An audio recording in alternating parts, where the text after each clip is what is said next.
ओम साईराम. मी प्रियांका. आपण श्री साई सच्चरित या पवित्र ग्रंथाचे वाचन करीत आहोत. आज आपण या ग्रंथाच्या तिसऱ्या अध्यायात प्रवेश करणार आहोत. साईनाथा तुझ्या चरणी मणी धरुणी प्रेमभरी. सच्चरित्राचे वाचन सुरू. कृपा दृष्टी ठेव सदावरी. ओम साईराम. चला तर मग आज आपण सर्व मिळून भावपूर्वक वाचनाची सुरुवात करूयात. ओम साईराम. अध्याय तिसरा. ग्रंथ प्रयोजन, अनुज्ञापन. ग्रंथाचा हेतू व ग्रंथ लिहिण्याला बाबांची संमती. श्री गणेशाला माझा नमस्कार असो. श्री सरस्वती देवीला माझा नमस्कार असो. श्री गुरु महाराजांना नमस्कार असो. श्री कुलदेवतेला नमस्कार असो. श्री सीता व श्री रामचंद्र यांना माझा नमस्कार असो. श्री सद्गुरु साईनाथांना माझा नमस्कार असो. आता आधीच्या कथेची संगती लावतो. श्री साईबाबांनी पूर्ण आश्वासन दिले आणि म्हणाले, चरित्र लिहिण्याला माझी पूर्ण अनुमती आहे. तुम्ही आपले काम करा. मनाचे धैर्य अजिबात गाळू नका. माझ्या शब्दांवर विश्वास ठेवा आणि मनाचा निश्चय पक्का करा. माझ्या लीलांचे लेखन केले तर अज्ञानामुळे केलेल्या पापांचा नाश होईल आणि त्या भक्तिभावाने ऐकल्या तर कौटुंबिक काळजा व यातहात यांची आठवण सुद्धा राहणार नाही. श्रवण रूपी सागरावर भक्ती प्रेम रूपी अमृताच्या लाटा उठतील आणि त्यात बुडी मारली तर वरच्या वर उपदेश रूपी रत्ने हाताला येतील. हे ऐकून माझ्या मनातील शंका दूर झाली आणि साईंच्या चरणांना मी हर्षाने वंदन केले. मग आठवेल तसे चरित्र लिहिण्यास सुरुवात केली. बाबांच्या ओठावर हे शब्द येतात मी पक्के ध्यानात ठेवले की ही गोष्ट नक्कीच घडून येणार. मी मात्र मेहनताने शिवाय सक्तीने कामास लावलेला हमाल असेल. पहा, श्रीहरीची लीला किती न कळणारी आहे. त्याच्याशिवाय ती दुसऱ्या कोणाला कळत नाही. श्रुती धर्मशास्त्रे व वेद मूक झाले आणि कोणाला पत्ता लागला नाही. शास्त्र विशारद, वेदवादी, प्रज्ञावंत, पंडित व एखाद्या विषयाची सिद्धता करण्यासाठी घट पट इत्यादी उदाहरणांनी वितंडवाद माजवणारे वगैरेंच्या नादी लागू नका. श्रीहरी आपल्या भक्तांचा खेळ आहे. भोळ्या भाबड्यांचा भुकेला आहे आणि प्रेमाकरता सर्वस्वी आधीर होणार आहे. परंतु भक्तीचे ढोंग करणाऱ्यांकरता तो सदा सहसा न भेटणार आहे. यातच तुमचे कल्याण आहे आणि माझ्या अवतार कार्याची सफलता आहे. पहा, माझे तर पुन्हा पुन्हा हेच सांगणे आहे आणि याचीच मला काळजी आहे. श्यामा, आणखीन एक गोष्ट सांगतो. माझे नाव जो प्रेमाने घेईल त्याच्या सर्व इच्छा मी पुरवीन आणि भक्ती वाढवील. मग जो माझे चरित्र किंवा माझा महिमा कौतुकाने गाईल त्याच्या मी मागे पुढे चहूकडे उभाच राहील. जे जे भक्त माझ्या करता जीव की प्राण टाकून माझ्यात रममान होतात त्यांना या कथा ऐकून आनंद होणे अगदी साहजिकच आहे. परंतु दुसऱ्या कोणीही माझे कीर्तन केले तर मी संपूर्ण आनंद देईन आणि सदा सुख समाधान देईन. हे माझे सत्य वचन आहे असा विश्वास ठेवा. जो मला अनन्यपणे शरण येईल, जो विश्वासयुक्त माझे भजन करेल आणि माझे चिंतन व स्मरण करील त्याचा उद्धार करणे माझे ब्रीद आहे. म्हणजे हे माझे व्रत आहे. ज्याच्या हृदयात सदा सर्वदा माझे नाम, माझी भक्ती, माझे दप्तर, माझी पोथी व माझे ध्यान असते त्याला विषयांची आठवण कोठून येणार. माझ्या कथा फक्त श्रवण केल्या तरी रोग बरे होतील आणि माझ्या भक्तांना मी मृत्यूच्या धाडेतून ओढून काढीन. माझ्या कथा लक्ष देऊन ऐका. त्यावर पूर्ण मनन करा. मननानंतर त्याचे निधिध्यासन करा म्हणजे तुम्ही समाधान पावाल. अहम सोहम विरून जाईल. श्रोत्यांचे मन एकनिष्ठ परिपूर्ण श्रद्धेने उन्मन होईल आणि चित्त दाट चैतन्याने भरून निघेल. साई साई असे नामस्मरण कलियुगानुसार उत्पन्न होणाऱ्या सर्व दुष्ट वासना जाळून टाकील आणि फक्त एक लोटांगण घातले असता बोलण्याने किंवा ऐकण्याने झालेल्या पापांचा समूळ नाश होईल. ग्रंथ लिहिण्याचे कार्य काही साधारण प्रतीचे नव्हते तरी बाबांची आज्ञा मी नम्रपणे मान्य केली. बाबांसारखा उधारदाता असताना मी का बरं हिमदीन व्हावे. कोणाकडून देवळे बांधून घेतली, कोणाला कीर्तने करण्यात रंगून जाण्यास लावले, कोणाला तीर्थयात्रेला धाडले तर मला लिहायला बसवले. सर्वांपेक्षा मी क्षुद्र, परंतु हा करुणा सागर व अत्यंत दयाळू साई माझ्यावर कसा काय प्रसन्न झाला हे मात्र मला समजत नाही. गुरु कृपेचे हेच आश्चर्य की जे यत्किंचितही ओलसरपणा नसेल तेथे देखील कोरड्या व ताटळ झाडाला फुलांचा भर येतो आणि प्रयत्नाशिवाय दाट फळेही येतात. पुढे कोणी मठ बांधतील, कोणी देवालय किंवा कोणी घाट बांधेल. आपण हा चरित्र पाठाचा सरळ मार्ग अवलंबूया. कोणी सन्मानपूर्वक पूजा करतात, कोणी हलक्या हातांनी पायऱ्या करतात, तर मला वाटले गुण संकीर्तन करावे. कृतयुगात परमेश्वराचे ध्यान करून जे प्राप्त होते, त्रेतायुगात यज्ञ करून जे प्राप्त होते, द्वापार युगात पूजा करून जे प्राप्त होते, ते सर्व कलियुगात गुरुभजनाने व भगवंताचा नाम घोष करण्याने प्राप्त होते. मी उघड योग्यता नसलेला आहे. माझ्याकडे घट्टाभर चिंध्या आहेत, परंतु एकही धड नाही. म्हणजे काय, तर माझ्याकडे पुष्कळ विषयांची अर्धवट माहिती आहे, पण त्यातील एकाचीही परिपूर्ण माहिती माझ्याकडे नाही. मग असे हे अवजड व अवघड कार्य मी हाती का घ्यावे? प्रयत्न न करता स्वस्थ बसावे तर आज्ञा मोडल्याचे पाप घडते, आणि आज्ञा पालन करू लागावे तर ते पार कसे पडेल याची भीती वाटते. समर्थ साईंच्या आपल्या अस्वस्थतेचे यथार्थ वर्णन करणे कोणाला शक्य आहे? भक्तांकरिता कृपा करून ते स्वतःच ते वधवून घेतील. वाणी जेथे पोचू शकत नाही तेथे मी का आशा धरावी? परंतु असं बोलण्याला कोणाला निमित्त किंवा जागा मी ठेवलेली नाही. मी लेखणी हातात उचलली तेव्हाच बाबांनी माझे मी पण घालवले आणि आपली कथा आपणच लिहायला घेतली. तेव्हा ते कथेचे भूषणही त्यांचेच असणार. हे तर संतांचे चरित्र लिहिणे आहे. संतांशिवाय दुसरे कोण ते लिहू शकेल? बाबांचे अतर्क्य गुण समजून घेणे म्हणजे आकाशाला आलिंगन देण्यासारखे आहे. त्यांचे महात्म्य अतिशय गहन आहे. त्यांचे वर्णन करण्यासाठी माझ्याकडे बुद्धी नाही. त्यांनीच आपले हे कार्य अंगावर घेऊन वचनमुक्त व्हावे हेच बरे.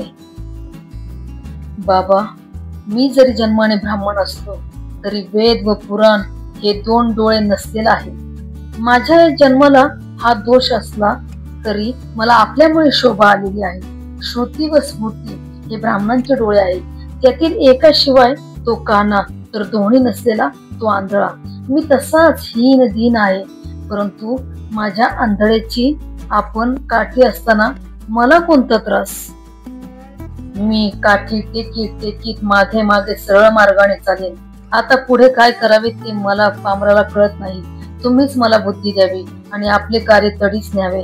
ज्यांच्यामुळे मुकी बोलू लागतात, पंगू मेरू पर्वत ओलांडून जातात, अशी ज्यांची अतर्क्य शक्ती आहे त्यांची युक्ती त्यांनाच ठाऊक. मी तर केवळ पायांचा दास आहे. मला निराश करू नका. जोपर्यंत या देहात श्वास आहे तोपर्यंत आपले कार्य साधून घ्या. श्रोतेजन हो, आता आपणाला हा ग्रंथ लिहिण्याचा हेतू कळला. श्री साई आपणच भक्तांच्या कल्याणाकरिता तो लिहिणारा व लिहवणारा आहे. बासरी किंवा बाजाची पेटी कशी वाजेल याची बासरी किंवा बाजाची पेटी यांना चिंता नसते. ती खटपट वाजवणाऱ्याची असते. आपण उगीच कष्टी कशाला व्हावे? चंद्रकांत मनातून जे पाझरते ते काय त्याच्या पोटातील अमृत असते? ती तर चंद्राची करामत असते. चंद्राच्या उदयकाळी चंद्राकडूनच ते उत्पन्न केले जाते. तसे सागराला जी वरती येते ते काय त्याचे आपले कृत्य असते? ते सुद्धा चंद्रोदयावरच अवलंबून असते. सागराचे ते काम नसते.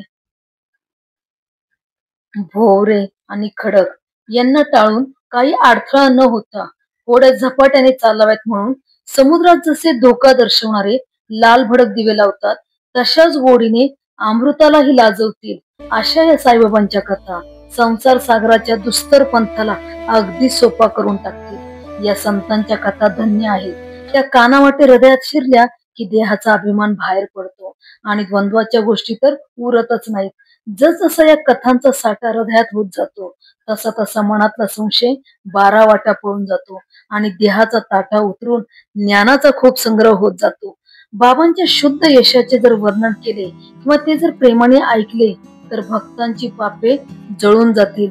हेच परमार्थाचे सोपे साधनही आहे. मायेच्या पलीकडचे ब्रह्म कोणते? ती पार करून जाण्याचा उपाय कोणता? कर्मधर्माचे कसे कसे आचरण केले पाहिजे म्हणजे श्रीहरी आपल्या भक्तांवर प्रसन्न होतो? आत्यंतिक क्षेम ते कोणते म्हणजे सर्वश्रेष्ठ शाश्वत सुख ते कोणते? भक्ती, मुक्ती किंवा विरक्ती कशाला म्हणतात?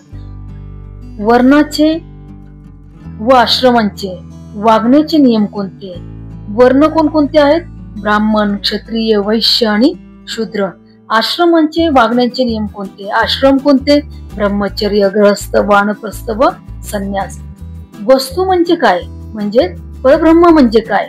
इत्यादी विषय अतिशय गूढ आहेत. त्यांची ज्यांना गोडी असेल त्यांनी आपली हौस पुरवण्यासाठी ज्ञानेश्वर, एकनाथ वगैरेंनी रचलेले विविध प्रकारचे ग्रंथ चातुर्य किंवा प्रावीण्य मिळवण्याचे सुख प्राप्त करण्यासाठी जरूर वाचावे. कृतयुगात शमदम म्हणजे मनोनिग्रह व इंद्रिय निग्रह, त्रेतायुगात यजन म्हणजे यज्ञयाग, द्वापार युगात पूजन, तर कलियुगात नाम, कथा, कीर्तन हे परमार्थ साधण्यासाठी सोपे साधन आहे. ब्राह्मण वगैरे चारही वर्णातील सर्व व्यक्तींना गुरुच्या कथा ऐकणे हे साधन आहे. मग त्या व्यक्ती स्त्री असो, शूद्र असो किंवा चांडाळ वगैरे अगदी नीच जातीच्या असोत, त्या सर्वांना हे एकच साधन आहे. ज्याच्या पदरी पुण्य असेल तोच या कथा ऐकू शकेल. कोणाला झोपेची लहर आली तर श्रीहरी त्यांना जागे करेल. सतत विषयांचा भोग मिळावा असे ज्यांना वाटत असेल आणि तो न मिळाल्यामुळे जर ते मनात दुःखी होत असतील, त्यांनाही हे संत कथामृत विषयापासून सोडविल. योग, याग, ध्यान किंवा धारणा करण्यासाठी फार कष्ट पडतात, परंतु या कथा ऐकण्यासाठी एका अवधाना वाचून आणखी काहीही त्रास घ्यावा लागत नाही. अशी ही साईनाथांची पवित्र कथा सज्जन व प्रेमळ श्रोत्यांनी ऐकावी, म्हणजे त्यांची प्रबळ 5 महापापे जळून संपूर्णपणे नाश पावतील. 5 महापापे कोणकोणती आहेत?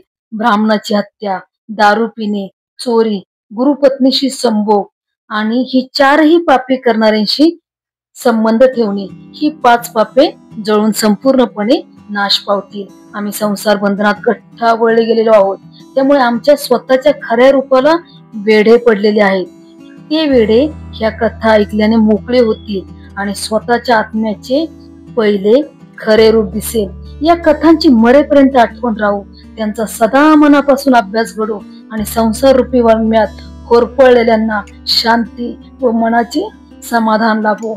या कथा भक्तिभावाने वाचल्या किंवा ऐकल्यावर आपोआप साईंचे ध्यान लागो, त्यांचे सगुण रूप डोळ्यांना दिसो आणि हृदयात त्यांचे रूप ते पक्के ठसो. यामुळे यापुढे सद्गुरु भक्ती घडो, संसाराबद्दल विरक्ती उत्पन्न हो आणि बुद्धी शुद्ध होऊन गुरुचे स्मरण करण्याची आवड उत्पन्न हो. असाच मनात विचार करून साईनाथांनी कृपा करून मला फक्त नावासाठी पुढे करून स्वतःचे ग्रंथ लिहिण्याचे काम केले. गायीच्या कासेला फुगून ताण बसलेला असला तरी वासराशिवाय दुधाचा पाना ती सोडत नाही. ही जशी गायीची उपजत सवय असते, तशीच साईनाथांची ही आवड आहे. माझ्या इच्छेनुसार चातक रूपी माझ्यावर ही ढगर रूपी माऊली वर्षाव करेल आणि माझी छोटीशी उत्कट इच्छा भागवून भक्तांनाही भरपूर समाधान देईल. भक्तीचे व प्रेमाचे कौतुक काय वर्णावे. आईलाच बाळाची भूक लागते आणि त्याने तोंड पुढे केले नसले तरी ती आपल्या स्थानाचे टोक त्याच्या तोंडात घालते. तिचे हे व्यर्थ त्रास करून घेणे कशासाठी असते हे कोणालाच कळणार नाही. लेकराला तर त्याची जाणीवच नसते. आईशिवाय न मागता दुसरे कोण दूध प्यायला देईल. बालकाला आईला दागिना घालते, बालकाला आई दागिना घालते. त्याचे मर्म बालकाला कळत नसते, त्याचे कौतुक फक्त आईलाच माहित असते. आपल्या सद्गुरूचेही काम तसेच असते. माझ्या बाळाचा हा हट्ट व हा सुख सोहळा कोण पुरविल. आईशिवाय कोणाला कळकळ असेल. तिच्यासारखी माया क्वचितच कुठे सापडेल. चांगल्या आईच्या पोटी जन्माला येणे हे महाभाग्याने ईश्वराचे देणे लागते. ती दुःख सोसून बाळाला जन्म देते, याची बाळाला कधी कल्पना देखील नसते. या संबंधाने बाबा आणखी काही शब्द बोलले, ते आता ऐकवतो. सज्जन श्रोत्यांनो, आपण काळजीपूर्वक लक्ष द्या. सन 1916 साली माझी सरकारची नोकरी पुरी झाली. यथायोग्य मला पेन्शन बसली आणि शिर्डीला जाण्याची वारी आली. गुरुपौर्णिमेचा तो दिवस होता आणि भक्त मंडळी गुरुपूजेसाठी जमलेली होती. त्या प्रसंगी अण्णा चिंचणीकरांनी आपणहून बाबांना कशी विनंती केली आणि माझी कशी शिफारस केली ती ऐका. अण्णांना माझी मोठी काळजी, म्हणून ते बाबांपुढे आजीजी करू लागले. बाबा, यांच्या वाढत्या संसारासाठी यांच्यावर कृपा करा की, दुसरी नोकरी लावा की, ही पेन्शन त्यांना कशी पुरी पडेल, यांची चिंता टळेल असं काहीतरी करा की. त्यावर बाबांनी उत्तर दिले, त्याला मिळेल मेली नोकरी. त्याने आता माझी चाकरी करावी, म्हणजे संसारात सुख लाभेल. त्याची ताटे सदा भरलेली असतील, मरेपर्यंत कधीही रिकामी नसतील. भावभक्तीने मतपर होता, सर्वदा याची संकटे दूर होतील. काहीही केले तर काय बिघडले असे जे लोक म्हणतात ते चळले आहेत. धर्मशास्त्रात सांगितलेले वागणे ज्यांनी सोडले आहे त्यांना आपण आधीच टाळावे. समोरून येत असले तर आपण बाजूला जावे. त्यांना महाभयंकर समजावे. वेळ पडल्यास थोडा त्रासही भोगावा, पण त्यांच्या छायेसही राहू नये. चांगले वर्तन न ठेवणारा, चारित्र्यभ्रष्ट झालेला, कोणत्याही गोष्टीचा नीट अभ्यास न करून निश्चय करणारा, धर्माचार व विधी न पाळणारा आणि अनुकूल प्रतिकूल याचा विचार न करणारा जो असेल तो आपले कल्याण कसे काय साधू शकेल. विशेष ऋणानुबंधाशिवाय कोणीही आपल्यापाशी येत नसते. म्हणून कुत्रे, डुक्कर किंवा माशी जरी असली तरी कोणालाही हाडहाड करू नये. यापुढे त्यांनी माझी भक्तिभावाने सेवा करावी, म्हणजे देवाधिदेवाला करुणा येईल आणि त्याला कधीही कमी न होणारा धनाचा साठा प्राप्त होईल. तू म्हणशील, मग मी ही पूजा कशी करावी? मी कोण हे कसे खात्रीने जाणावे? साईचा देह तर नाश पावणार आहे. आपण पूजण्यास अगदी योग्य ब्रह्म तर नाश न पावणारे आहे. श्रीकृष्ण भगवानाने अर्जुनाला गीतेत सांगितले आहे की 8 प्रकारच्या प्रकृती रूपाने मी चहूकडे भरलेला आहे. जे जे काही नाम, रूप व आकार या चराचर सृष्टीत आहे ते मीच 8 प्रकारच्या प्रकृतींनी नटलेला आहे. ही चमत्कारिक कृती माझीच आहे. ओम हे मला दर्शवणारे आहे. त्याचे उद्दिष्ट मी एकच आहे. विश्वाच्या बाह्य स्वरूपात अनेक वस्तू आहेत, पण त्या सर्वात देखील मी एकच भरलेला आहे. आपल्याशिवाय जेथे आणखी दुसरी वस्तू नाही तेथे पहा इच्छा कशाची असणार. अवघ्या मीच ठिकठिकाणी 10 दिशांमध्ये भरलेलो आहे. सर्व ठिकाणी मीच पूर्णपणे आहे. या भावनेमुळे मी व माझे हे भाव वितळून जातो. त्याला इच्छा करण्यासारखे काय असेल? तो सर्व ठिकाणी संपूर्णपणे असतो आणि इच्छा या बुद्धीत उगवतात. त्यांचा आत्म्याशी संबंध नसतो. साई महाराज हे मूर्तिमंत आपले आत्माच आहेत. तेथे कामनांची स्फूर्ती ती कुठली? कामनांचे नाना प्रकार आहेत, पण ते मी कोण याचा अर्थ कळताच विरळून जातात. जशा गारा सूर्याच्या किरणांनी तापल्या की वितळून जातात. मन, बुद्धी वगैरे इंद्रियासह मी स्थूल विराट नव्हे, तसेच मी सूक्ष्म हिरण्यगर्भ नव्हे. मी तर अनादी प्राचीन साक्षी आहे. अशा प्रकारे गुण व इंद्रिय यांच्या पलीकडच्या विषयांविषयी मला आसक्ती नाही. माझ्याशिवाय या जगात रिकामी जागा नाही. करता करविता मी नव्हे. मन, बुद्धी इत्यादी इंद्रिय समूह अवघे जड आहेत. याची जेथे जाणीव असते तेथेच विरक्ती प्रकट होते आणि ज्ञानाचे आवरण दूर केले जात असते. हे लक्षात ठेवा. जेथे आपल्या आत्मस्वरूपाची आठवण राहत नाही तेथेच मायेचा प्रादुर्भाव होतो. जेथे मी दाट चैतन्य स्वरूप आहे याची आठवण ठेवली जाते तेथे शुद्ध व पूर्ण आनंद उत्पन्न होतो. त्या माझ्याकडे वृत्ती फिरवावी, तीच माझी सेवा व तीच माझी भक्ती होय. चैतन्ययुक्त आनंद असा जो मी त्याचा प्रत्यक्ष अनुभव येऊन जी शुद्ध अवस्था प्राप्त होते त्यालाच ज्ञान म्हणतात. अयम आत्मा ब्रह्म म्हणजे हा आत्मा ब्रह्मच आहे. प्रज्ञान आनंद ब्रह्म म्हणजे ज्ञान व आनंद म्हणजे ब्रह्म होय. हे जगत वास्तविक किंवा खरे नाही म्हणून त्याच्याविषयी भ्रम होतो. वास्तविक असे जे ब्रह्म ते मीच आहे. नित्य शुद्ध बुद्ध मुक्त व सत्य असा मी साक्षात वासुदेव आहे आणि ओम याच्याशी संबंधित आहे. त्या माझे श्रद्धा व भक्तिपूर्वक केलेले पूजन स्वतःचे कल्याण करणारे असते. असा मी कोण ते समजून माझे यथार्थ पूजन करावे आणि अनन्य शरण होऊन माझ्यामध्ये एक रूप होऊन जावे. नदी समुद्राला शरण गेल्यावर पुन्हा परतून येईल का? समुद्राला आलिंगन दिल्यावर तिचे वेगळे नदी पण उरेल का? तेलाने भिजलेली कापसाची वात दिवेच्या ज्वाळेला भेटायला गेली तर ती स्वतःच दिव्य तेज होऊन जाते. तशीच संतांच्या चरणी शरण गेल्यावर आपली स्थिती होते. दाट चैतन्ययुक्त असा जो अल्ला मालिक याशिवाय ज्याच्या चित्ताला चिंतन नाही, जो शांत निरपेक्ष व समदर्शन आहे, ज्याला मीपणा कसा असेल, कशाबद्दल मोह किंवा आसक्ती नाही, कोणत्याही कर्माचा अहंकार नाही, सुख दुःख लाभ हानी इत्यादी परस्पर विरोधी मनोविकारांपासून जो अलिप्त आहे, या 4 गुणांची जेथे बसते तेथे मीपणाची स्थिती ती कुठली. तात्पर्य हे की हे 8ही गुण श्री साईंच्या अंगी असताना मीपणाला तेथे कसे स्थान असेल, किंवा मी पण ते कसे उपयोगात आणले जाईल. ज्याचे मी पण सर्व विश्वात भरलेले आहे, त्याचेच माझे मी पण एक लहानसा तुकडा आहे. ते साई चरणी समर्पण करणे हीच माझी संपूर्ण सेवा आहे. श्रीमद भागवत पुराणात भगवंताचे वचन आहे की जो माझी सेवा करतो, माझे भजन करतो व मला अनन्यपणे शरण येतो, तो माझ्याशी एक रूप होतो. कीटकीला भ्रमराचे ध्यान असते, त्यामुळे तिला भ्रमर पण लागते. तसे शिष्याचे असते. शिष्याने आपल्या गुरुची भक्ती केली की तो आपल्या गुरुसारखा होऊन जातो. सारखा या शब्दाने जे वेगळेपण मनात येते तेही गुरुला एक क्षणही सहन होत नाही.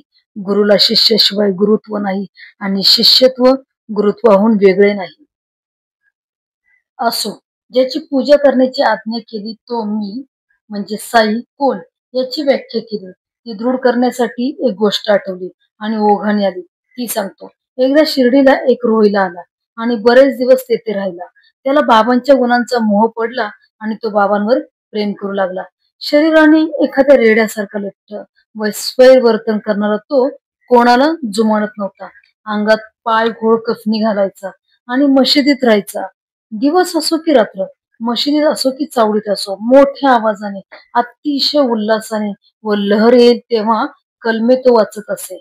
साई महाराज शांतीचा पुतळा होते, परंतु गावातील लोक फार कंटाळले. त्याची मध्यरात्री ही बडबड चाले आणि सगळ्यांच्या झोपेला अडथळा होत असे. दिवसा उन्हातानात शेतात किंवा रानात खपावे आणि रात्री झोपही शांतपणे नाही, म्हणून लोक अत्यंत त्रासले.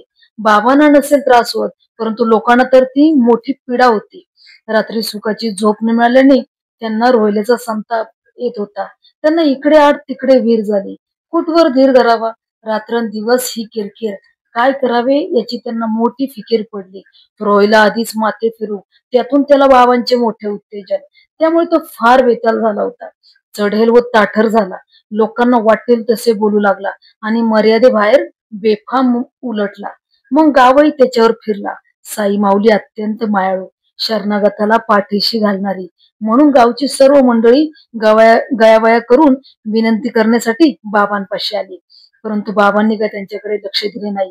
उलट गावकऱ्यांनाच ते म्हणाले, रोहिल्याला सतावू नका, तो मला फार आवडतो. या रोहिल्याची बायको घरघुशी आहे. त्याच्याजवळ नांदणी तिला जमत नाही, म्हणून त्याला चुकून ती अवदसा माझ्यापाशी यायला उत्सुक झाली आहे. त्या रांडेला पडत पोशी तर काय माहित नाही. पडत पोशी म्हणजे पडद्याची किंवा बुरख्याची चाल तर काय माहित नाही. तिने लाज लज्जा वेशीवर टांगली आहे. तिला बाहेर घालून दिली तरी ती बलात्काराने घरात घुसते. ओरडणे थांबण्याची संधी घेऊन ती दुर्बुद्धी रान घरात घुसू पाहते, परंतु तो ओरडू लागला की ती खात्रीने पळून जाते आणि मग मला सुख समाधान लागते. त्याच्या वाटेला कोणी जाऊ नका, त्याला मुक्त कंठे ओरडू द्या. त्याच्याशिवाय मला रात्र निघत नाही. त्याच्यामुळे मला मोठे सुख मिळते. त्याचे असे ओरडणे मला फायद्याचे आहे. हा परोपकार करणारा रोहिला मला अत्यंत सुखदायक आहे. त्याला वाटेल तसे ओरडू द्या, त्यातच माझे कल्याण आहे. नाहीतर ती दुष्ट रोहिली मला कष्ट देईल. ती स्वतः जेव्हा थकेल तेव्हा आपोआप ती जाईल आणि मग तुमचा कार्यभाग साधेल आणि ती रांडही मला झोमणार नाही. साई महाराजांनी असे म्हटल्यावर तेथे सगळा इलाजच खुंटला. बाबांच्या मनाला याचा गोंगाट वाटत नाही. मग आम्हाला काय उपयोग. आधीच रोहिलेला ओरडण्याची आवड, त्यात आता बोंबाबोंब करण्यास मोकळी. घशाला कोरड पडेपर्यंत कलमे पडण्याचा टाळ तंत्र शिवायचा झपाटा त्याने लावला. सर्व लोक आश्चर्य करू लागले की केवढे बाबा क्षमाशील, की ज्या ओरडण्याने डोके उठावे त्याने बाबा तल्लीन होत. काय भयंकर ती ओरड, घशाला कोरड कशी पडत नाही. बाबांचा मात्र एकच आग्रह, त्याला दरडावू नका. रोहिला दिसायला वेडा पीर होता, तरी त्याला बाबांबद्दल अत्यंत आदर होता. आपल्या धर्माप्रमाणे मोठ्या आनंदाने तो कलमे पडत असे. वाणी हळूवार किंवा मोठी हा विचार भक्तांच्या पोटी नसतो. तो स्फूर्ती येईल त्याप्रमाणे उठल्या सुटल्या हरिनामाचा गजर करीत सुटतो. आपल्या स्वाभाविक गरगर आवाजाने अल्लाहू अकबर असा नाम गजर रोहिला करीत असे आणि सदा आनंदयुक्त मनाने कलमे पडत असे. ज्याला हरिनामाचा कंटाळा त्याच्या विटाळाला बाबा भीत असत. ते म्हणत, ज्याला भजनाचा छंद आहे त्याला उगीच का हाकलविता. जेथे माझे भक्त भजन करतात तेथे मी झोपही न घेता वास करीत असतो. या भगवंताच्या वचनाची प्रचिती बाबांनी अशा प्रकारे दाखवली. ओले कोरडे मागून खाणाऱ्या नाहीतर उपाशी राहणाऱ्या रोहिल्याला बाईल ती कुठली आणि बाबांपाशी जाईल ती कोठून. रोहिला कफल्लक, एक पैसाही त्याला मोलाचा. त्याचे कसले लग्न व कुठली बायको. बाबा तर बालपणापासून ब्रह्मचारी. ही सारी कथा काल्पनिकच. रोहिला घसाफोड करी नका कलमे ऐकून बाबांना संतोष होत होता. ती ते रात्रंदिवस ऐकत असत. झोप जणू काय त्यापुढे विषच होते. कुठे कलमेची उपदेशपूर्ण वाणी व कुठे गावकऱ्यांची ही पोकळ घराणे. त्यांना ठिकाणावर आणण्यासाठी बाबांचे हे सगळे सोंग होते. अशा तऱ्हेने ज्याची नामस्मरणावर प्रीती त्या रोहिल्याची संगत मला आवडते हे आपले मत सगळ्यांना अनुभवासकट बाबांनी दाखवून दिले. दृश्य, द्रष्टा व दर्शन हे सर्वच ज्याला गाढ चैतन्याने भरलेले वाटते, तो मग ब्राह्मण असो की पठाण, त्याला दोघेही एकसारखेच. एकदा दुपारी मशिदीत आरती होऊन मंडळी आपापल्या घरी परत जाण्यास निघाली असताना बाबांच्या मुखातून जी वचनावली निघाली ती ऐका. बाबा म्हणतात, तुम्ही कुठेही असा, काहीही करा, परंतु एवढे मात्र सदा लक्षात ठेवा की तुमच्या कृतीच्या सविस्तर जशा घडल्या तशा खबरा मला सतत कळत असतात. असा जो माझ्याबद्दलचा अनुभव तुम्हाला येतो तो मी सर्वांच्या अगदी जवळचा, सर्वांच्या हृदयात वास करणारा, सगळीकडे जाऊ शकणारा असून मी सर्वांचा स्वामी आहे. सर्व सजीव व निर्जीव सृष्टीला आत व बाहेर व्यापून मी बाकी उरलो आहे.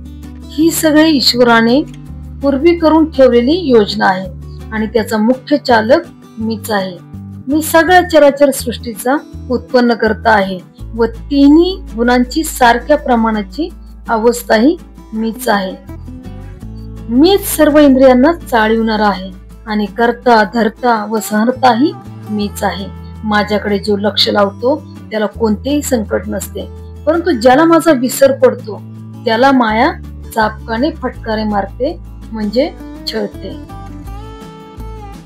जे जे काही दिसते ते माझेच रूप आहे. लहान किडा, मुंगी, रंक किंवा भूक असे हे मापता न येणारे स्थावर व जंगम विश्व साईंचेच आपले रूप आहे. काय मौजेचा हा इशारा. संत व ईश्वर वेगळे नसतात. विश्वातील चराचरांचा निपक्षपातीपणे उद्धार करण्यासाठी त्यांचा अवतार असतो. ज्याला गुरुपदी एक जीव व्हायचे असेल त्याने गुरूंच्या गुणांची गीते गावी अथवा गुरूंच्या कथांचे कीर्तन करावे किंवा त्या भक्तीने श्रवण कराव्यात. साधकाने अशा प्रकारे केले, साधकाने अशा प्रकारे ऐकल्या तर ऐकणारा व ऐकण्याचा विषय यांच्यातील वेगळेपणा वितळून जाईल आणि गाढ चैतन्य प्रकट होऊन साधकाचे मन परमेश्वरात मग्न होईल. संसारात गळून गेले असताना यत्किंचितही प्रयत्न न करता संत कथा जर कानावर नुसत्या पडल्या तरी त्या स्वभावताच कल्याण करतात. मग त्या भक्तिभावाने श्रवण केल्या तर केवढे श्रेय हाताशी येईल याचा आपल्या हिताकरिता श्रोत्यांनी मनात विचार करावा. याने गुरुचरणी प्रेम जडेल आणि क्रमाक्रमाने अतिश्रेष्ठ सुखाची प्राप्ती होईल. आणखीन दुसऱ्या कुठल्या निष्ठेची किंवा नेमधर्माची आपल्याला जरूर पडणार नाही आणि मोठे हित साधले जाईल. मनाचा जर असा निश्चय केला तर कथा ऐकण्याचा छंद वाढेल, विषयांचे बंधन सहज सुटेल आणि परमानंद प्रगट होईल. बाबांची मधुर वचनावली ऐकून मी मनात निश्चय केला की येथून पुढे नरसेवा सोडून गुरुची सेवा करीत राहावे. परंतु मनाला हुरहुर लागली की अण्णा चिंचणीकरांच्या विनंतीला उत्तर देताना बाबा मिळेल मेली तया नोकरी असे जे म्हणाले त्याचा अनुभव येईल ना.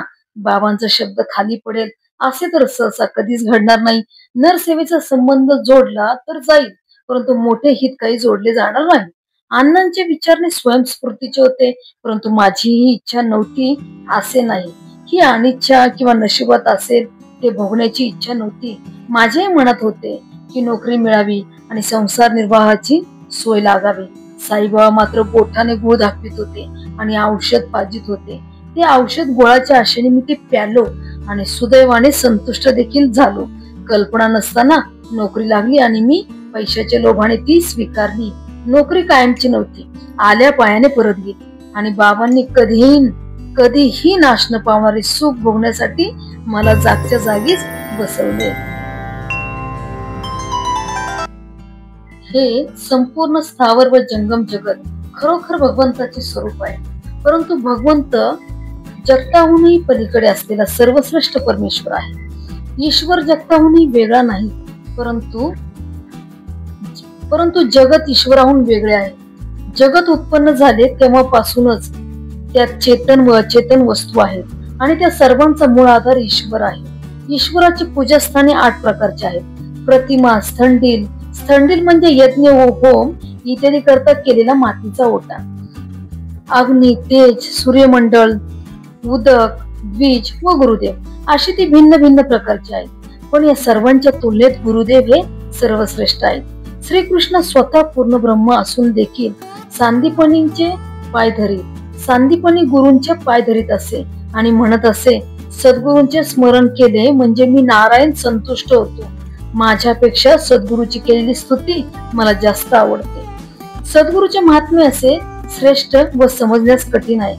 गुरुचे भजन ज्याला आवडत नाही तो एक अभागी खरा. जन्म मरणाच्या येरझाऱ्या भोगतो आणि आपल्या हिताचे मातेरे करून घेतो. पुन्हा जन्म व पुन्हा मरण हे सततचे भटकणे तर मागे लागलेलेच आहे. म्हणून कथा श्रवण करून आपण आपला उद्धार करून घेऊया. संतांच्या तोंडच्या सहज गोष्टी अविद्येच्या घाटी तोडतील आणि मोठी संकटे पार करून नेणाऱ्या होतील. म्हणून त्या मनात साठवून ठेवूया. वेळ कशी येईल आणि मेळ कसा घालून दिला जाईल कोणास ठाऊक. हा सर्व अल्लामियाचा खेळ आहे.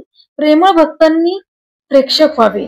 तीव्र बुद्धीचे बळ नसताना साई सारखा समर्थ गुरु मला लाभला हे काय सबळ दैवामुळे म्हणायचे. हा देखील त्याचाच खेळ असावा. ग्रंथाचे प्रयोजन सांगितले. मला बाबांनी जे प्रोत्साहन दिले तेही सांगितले. त्या अनुसंधानाने बाबांकडून आपले ब्रह्मपण म्हणजे मीच ब्रह्म आहे याचे आणि आपले पूजन कसे करावे याचे मार्गदर्शन झाले. आता श्रोतेजन आपण पुढील अध्याय श्रवण कराल, ज्यात समर्थ साईनाथांचे शिर्डीत अवतरण कसे झाले याचे वर्णन केले जाईल. लहान थोर तुम्ही सारे भोळे भाविक भक्त हो, एक क्षण संसाराच्या कटकटी व चिंता बाजूला ठेवून हे साईंचे आगळे चरित्र ऐका. साईबाबा स्वतः जरी निर्विकारी असले तरी ते नटनाटकी अवतारी असल्याने आपल्या मायेच्या कार्याचा मेळ बसवण्यासाठी एखाद्या संसारी माणसाप्रमाणे व्यवहारात वागत असतात. ज्याच्या पवित्र चरण कमलांचे समर्थ साई या लहानशा मंत्राने ध्यान केले जाते व जो भक्तांना संसारातून मुक्ती देण्याची सूत्रे हलवित असतो त्याच्या कथा पवित्र करणाऱ्या आहेत. सारांश हे साई चरित्र पवित्र आहे. ते जो वाचील त्याचे तोंड पवित्र होईल, जो ऐकेल त्याचे कान पवित्र होतील आणि अंतकरणही पवित्र होईल. या कथा प्रेमाने श्रवण केल्या तर भवदुःखाचे हरण होईल. अत्यंत कृपाळू साई प्रसन्न होईल आणि संपूर्ण शुद्ध ज्ञान प्रगट होईल. लय म्हणजे कथा ऐकता ऐकता झोप लागणे, विक्षेप म्हणजे कथेत मन न लागणे, कषाय म्हणजे कथा ऐकताना तिन्ही गुणांच्या क्षोभांचे मिश्रण होऊन डोळ्यापुढे ईश्वराचे सगुण किंवा निर्गुण स्वरूप न दिसता निळे पिवळे रंग दिसणे, व रसास्वाद म्हणजे कथेतील स्त्रियांच्या हावभावांचे, नेत्र कटाक्षांचे व शृंगारांचे वर्णन ऐकण्याकडेच लक्ष असणे हे कथा श्रवणाला नुकसान करणारे आहेत. हे अडथळे दूर करा म्हणजे श्रवण सुखकारक होईल. उद्यापनासहित व्रत वैकल्य नकोत, शरीराचे पोषण करणारे उपास तापास नकोत किंवा तीर्थयात्रांचे भटकणे देखील नको. केवळ या चरित्राचे श्रवण पुरे. खरे प्रेम असावे, भक्तीचे वर्म जाणावे म्हणजे श्रेष्ठ परमार्थ हातात येईल आणि अशुभ व त्रासदायक अविद्येचा नाश होईल. इतर साधनेचा शीन नको.